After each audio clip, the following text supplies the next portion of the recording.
ডাল বাটা দিয়ে বড়া করছি।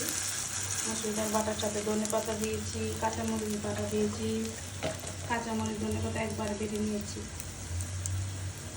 এখন পেঁয়াজ কুচি দিয়ে বড় বড় সাইজ করে বড়া করে বানিয়ে নিই।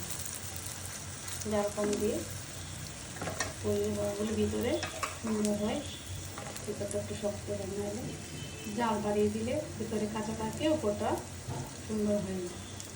তাই আমি জালটা কমিয়ে দিয়েছি।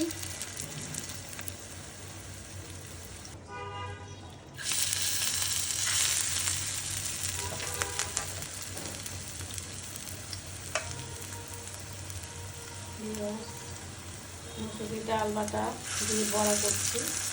মসুর ডাল বাটার সাথে ধনেপাতা দিয়েছি, কাঁচামরিচ বাটা দিয়েছি, কাঁচামরিচ ধনেপাতা একবারে বেটে নিয়েছি। এখন পেঁয়াজ কুচি দিয়ে বড় বড় সাইজ করে বড়া করে বানিয়ে নিই। জাল কম দিয়ে করলে বড়াগুলো ভিতরে সুন্দর হয়, ভিতরটা একটু শক্ত হয়, নাহলে জাল বাড়িয়ে দিলে ভিতরে কাঁচা থাকে, ওপরটা সুন্দর হয় না। তাই আমি জালটা কমিয়ে দিয়েছি।